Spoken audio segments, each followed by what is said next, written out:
And here's something that I've said in the past. Truth is the first casualty of war, which is why you need journalists, independent journalists, to cover stories from battle zones.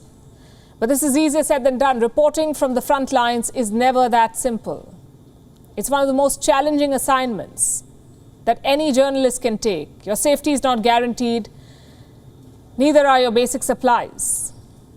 But when you're out there, you're mostly on your own. The killing of an American journalist has come as a reminder of this grim reality. His name was Brent Renaud. He worked for the Time magazine. On Sunday, he was shot dead in Irpin. No one knows who killed him and why. His death has raised concerns about the safety of journalists stationed in Ukraine. What kind of challenges do they face in this war? What kind of risks do they have to overcome every day? Let's head straight to Kyiv to find some answers, where my colleague Anas Mallick has been reporting from, and he's been in Ukraine for more than a week now. Anas, take us through your experience so far. What is it like to be reporting on this war? Tell us about the kind of challenges that you've faced as a reporter.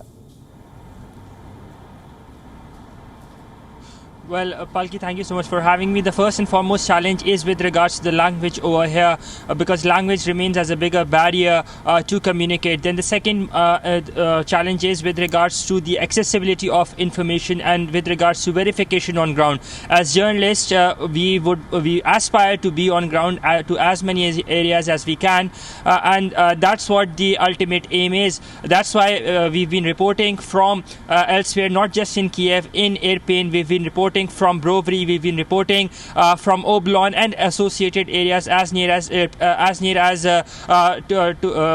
Kyiv as they are. But the bigger challenge remains is how can you be safe in amidst that, because there's always that probability of being ambushed. We've seen that happening to different news crews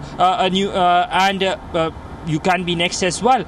That's what happened as well yesterday when the Times photographer or video journalist was in a way we can say was shot dead at point blank in the neck, despite of the fact that his flak jacket and his helmet clearly said that it was press. Now the Ukrainian side says that it was done in Irpin by the Russian forces. I was in Irpin about 2 days back, and to make you understand, there are two ways that goes towards Irpin beyond that bridge. One is towards the left, that goes towards Ostomil, Warzel and the other city, and the one on the right is considered to be safe. Brent was on the left side, which Ukrainian forces say that they have control of about 50 to 60%, and he had crossed one of the checkposts, and that from that point onwards the Ukrainian side had actually cautioned him. This is what local journalists or local sources tell me. That is one of the challenges, because you have to go there to get the story and not be the story yourself. Unfortunately, it was not the day for Brent, and he ended up being the story because of the indiscriminate firing that was allegedly done by the Russian side. Palki? Anas, this is the second war that you're covering for WION in the last 6 months. You spent 3 months in Afghanistan in very challenging conditions. Now you're in Kyiv with bombs falling left, right and center. When you hear reports of this, what goes through your mind? I know that for a journalist, the hunger for the story, for the best shot, for the most precise input is very, very important. But at the end of the day, every day you step out of your hotel, it's a matter of life and death. If I just show you through, I'll answer your question. If I just show you through, those are sky trails of a rocket that has just been shot. I'm not sure if you can see that. Those are sky trails of a rocket that has just been shot. While you were asking this question, those are sky trails of the rocket that has just been shot. So to answer your question, you have to be safe. Yes.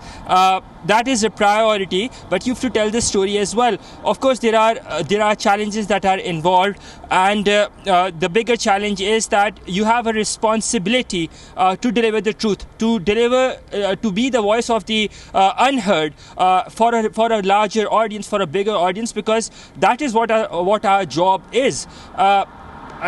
I mean, you've rightly summed it up. There is that scare as well, that what happens that I am the next casualty.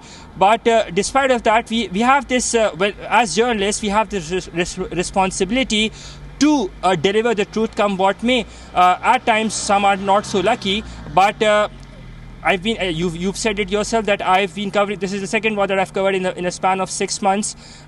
This inherent fear remains. When I was leaving from my house, getting on that flight, getting here, this inherent fear remains. That what if I'm not back? But then you're contented and satisfied that at least I was doing something for the greater good. I was trying to be the voice of those who are unheard, and trying to show the world what the reality is on ground. And I think that, to me, as a human being, that's what matters the most.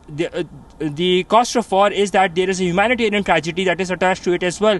Except for the emotional tragedy that is there, the humanitarian tragedy is there. Be that be in Afghanistan, be that be in Ukraine. We've seen hundreds and hundreds of families being relocated. If I just talk to you about Ukraine, in the past 19 days, 2.7 million people have been relocated. I crossed over from Poland into Ukraine. I was at the Medica border. I saw families literally lying out in the open, and they were being taken care of by the army of volunteers. Had it not been for them, then they would have been forced to spend their nights out in the open. Then, when I came to Ukraine, I went to Lviv. I saw a similar site in Lviv as well. That's in the western part. And here at Kyiv, about 3 days back, we were reporting from there. We spoke to that family. That emotional goodbye between a couple that was there. She could not speak on the camera, but she told me that they hope to be there, to be reunited in time to come. But she still knows, she believes that this just might be the last hug. So that, as a human being, that does get to you, because that is what the emotional cost of war is, that you don't really know that the loved one that you are seeing, it might just be the last time. And as I said, you have a responsibility towards delivering the truth, and that is what we're here for. Palki? Absolutely, Anas, and more power to you. I think in this day and age, with social media around, it's very easy to dismiss what the media, what the mainstream media does, what journalists do. They are the punching bag in every situation.